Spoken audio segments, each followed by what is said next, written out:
Welcome to black board. आज के अपने इस वीडियो में डिस्कस करेंगे आईएनएस अरिघात सबमरीन के बारे में और जानेंगे कि इसमें ऐसी कौन सी खास बात है जिसके चलते चाइना और पाकिस्तान दोनों में पैनिक सा फैला हुआ है। भारत ने ऐसा कौन सा सबमरीन, इसमें क्या स्पेसिफिक फीचर्स है जिसकी वजह से पूरी दुनिया में इस सबमरीन की चर्चा हो रही है, जिसका नाम है आईएनएस अरिघात। चलिए वीडियो को शुरुआत करते हैं। वीडियो शुरू करने के पहले कुछ इंपॉर्टेंट फिगर्स आपको जान लेने होंगे कि इस पूरे चीज़ को आप समझ पाएँ। यह है पीपुल्स रिपब्लिक ऑफ चाइना, जी हाँ चाइना की बात कर रहा है, जिसके पास टोटल सबमरीन्स जो है वो है 59। ये 2022 का डेटा है। 59 सबमरीन उनके पास है और इस मामले में उनकी जो रैंक है वो दुनिया भर में थर्ड है, तीसरे नंबर की है। जबकि ये है यूएसए का डाटा, जिसके पास टोटल सबमरीन्स के जो नंबर्स दिखाए गए हैं वो 67 है और इस मामले में इनका रैंक आता है नंबर 2 पूरी दुनिया में। और ये है अपना प्यारा भारत, जिसमें टोटल सबमरीन्स का नंबर है 17 और दुनिया में 7वें नंबर पे हम आते हैं। अब कंपेयर करिए एक सेकंड के लिए, 67 जो कि यूएस के हैं, 59 जो कि चाइना के हैं और इंडिया का सिर्फ 17। अगर दुनिया के सबसे बड़े पावर बनने जा रहे हैं नेवी के मामले में तो कहीं ना कहीं हम बहुत पीछे हैं अभी। 17 के कंपैरिजन में 59 और 67 बहुत बड़े नंबर होते हैं और ऑब्वियसली इन नंबर्स के साथ तो हम नेवी के मामले में दुनिया में टॉप 3 में नहीं ही आ सकते हैं। ऐसे समय में एक और चीज़ आपको ध्यान रखना होगा जो बहुत ही इम्पॉर्टेंट है, जैसे कि जो सबमरीन्स होती है वो बेसिकली दो टाइप की होती है, एक कन्वेंशनल और दूसरा जो होता है वो होते हैं न्यूक्लियर पावर सबमरीन। एक कन्वेंशनल सबमरीन और दूसरा न्यूक्लियर पावर्ड सबमरीन।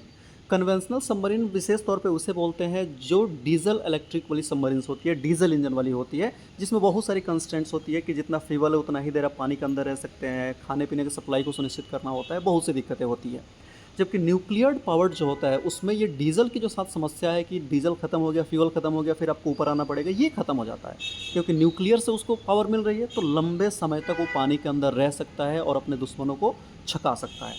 इस मामले में अगर हम बात करते हैं तो इसमें भी यूएसए के पास 18 ऐसी सबमरीन्स है जो न्यूक्लियर पावर्ड है, जबकि चाइना के पास 6 ऐसे सबमरीन्स है और भारत के पास सिर्फ एक था। जी हाँ, भारत के पास सिर्फ एक था। नंबर कंपेयर करिए, अगेन बहुत बड़ा डिफरेंस आपको देखने को मिल रहा है।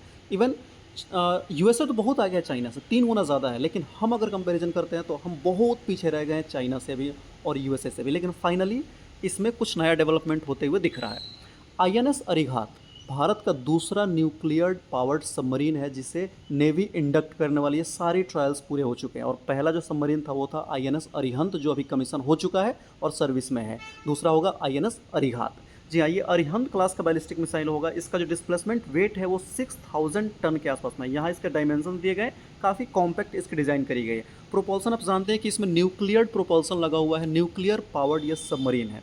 अगर इसके स्पीड की बात करते हैं तो सरफेस पे 12 से 15 नॉट की स्पीड होती है, जबकि सबमर्ज होने के बाद से जब अंदर पानी के अंदर जाता है तो इसकी स्पीड होती है 24 नॉट के आसपास की हो जाती है। रेंज अनलिमिटेड है, मतलब सबमरीन को आप पावर दे रहा है न्यूक्लियर फ्यूजन रिएक्टर, तो कितने भी दूर तक जा सकते हैं आप, कितने भी देर तक पानी के अंदर रह सकते हैं, बशर्ते कि आपके पास फूड सप्लाई होनी चाहिए।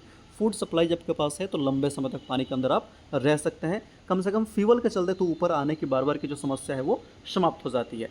टेस्ट डेप्थ जो है वो 300 मीटर से लेकर 400 मीटर के बीच में इसको टेस्ट किया गया था। सबसे इम्पॉर्टेंट बात कि ये जो न्यूक्लियर पावर सबमरीन है इसके पास क्षमता है कि ये न्यूक्लियर वार हेड को कैरी कर सकता है। जी हाँ, इस पे जो मिसाइल्स लगे हैं K-15, K-4, ये मिसाइल सक्षम है न्यूक्लियर वारहेड को कैरी करने। मतलब कि जब भी न्यूक्लियर अटैक की ज़रूरत पड़ेगी तो भारत इन सबमरीन की सहायता से समंदर के अंदर से अटैक कर सकता है। ये बहुत बड़ी बात होती है। इन मिसाइल्स के साथ साथ टॉर्पीडोज़ और जो लैंड माइंस होती है, जो सी माइंस होती है, ये सब भी इस पे आराम से कैरी किया जा सकता है।